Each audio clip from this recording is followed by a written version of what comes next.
Hi, this is Scott Bogren, Communications Director for the Community Transportation Association of America, and I'm here with your February federal legislative and MAP 21 reauthorization update. But before we start, several of the regular viewers of these august videos have commented on the dying plant behind me. And so to deal with that issue as swiftly as possible, I wanted to prove to those folks,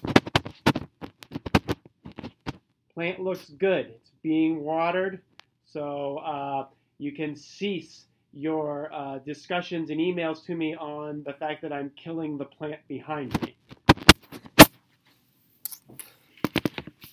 You can see it's very high-tech here. And with that important information done, let's get on to the more serious topic of what's going on with reauthorization.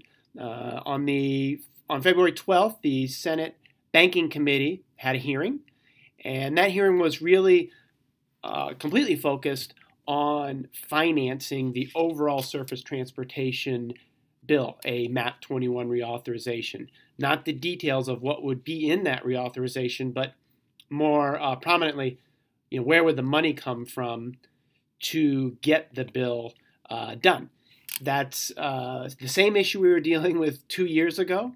MAP 21 was a 2-year bill because we could only find 2 years' worth of general fund revenues to plug the hole in the Highway Trust Fund or the Surface Transportation Trust Fund.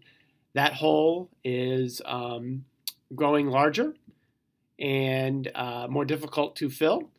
And so that's kind of the action specifically on the Hill.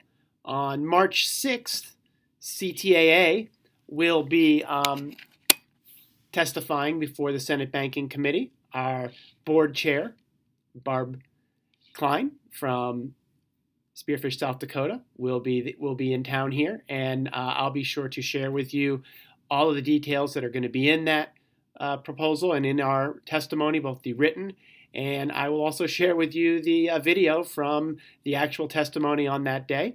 And on March 12th, CTAA will be having, through its small urban network, a staff briefing in the Rayburn House Office building to discuss items of interest to smaller cities, particularly bus capital, and that continues to be the issue.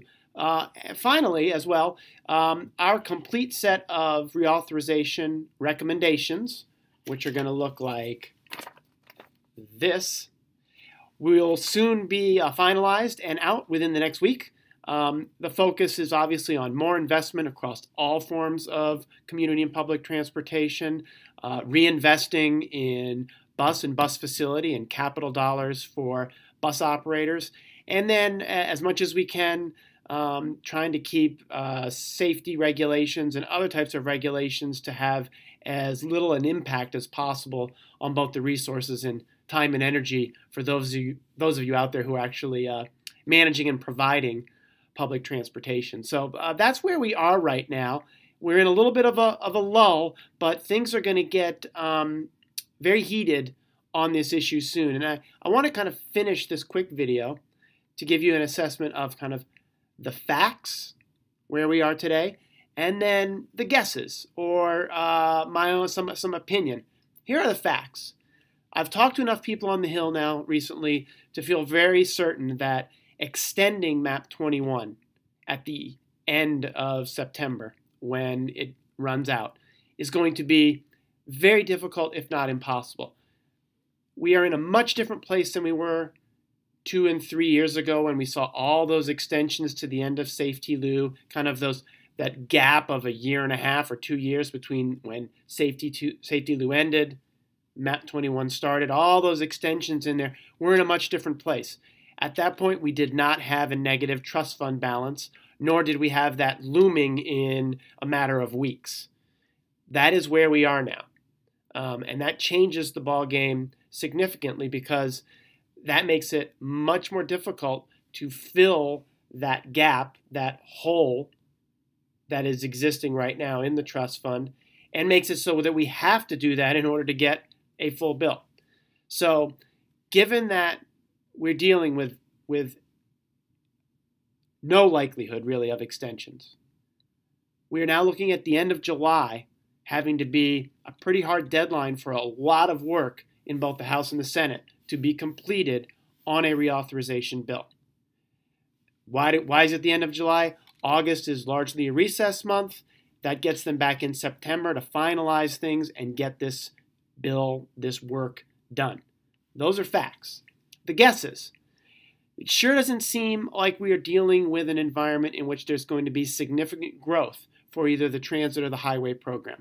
Again, my discussions, if you're paying attention and watching the hearings, the discussion is not along how do we increase, or how do we deal with a large increase in investment in the program, but more importantly, how do we try to just get the program so we can keep it where it is today?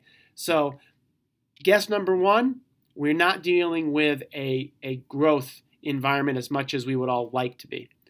Guess number two, as we talked about, the short-term fix in all of this starts to become more and more likely an outcome. Remember, what drove MAP 21 was the lack of decision-making on how to fund the program.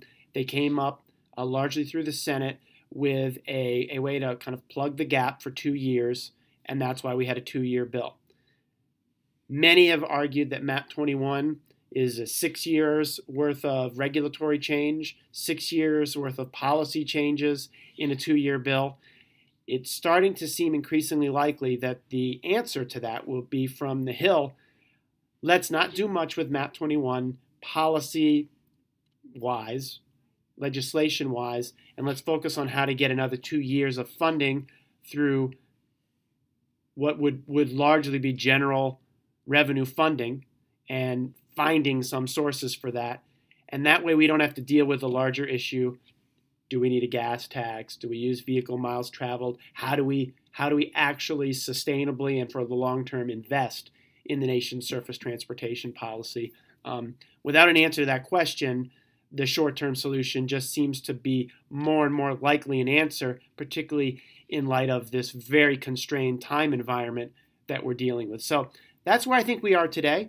As always, I invite your comments, and not just about the plant over my right shoulder, but also about any of these ideas. If you want to know how you can help, I would encourage you to get in touch with me directly. My phone number is 202-247-1921. You can email me at bogren, BOGREN, @ctaa.org. And as always, all news, information, and resources about reauthorization are just a click away on our website, ctaa.org, and you'll see MAP 21 Central. Click on that, and all these information resources will be right at your fingertips, so to speak. So thanks again for tuning in, and I will be in touch with you probably in the next 2 weeks with another video because, as I said, when things start to move here, they're going to move really quickly. So thanks for your time today.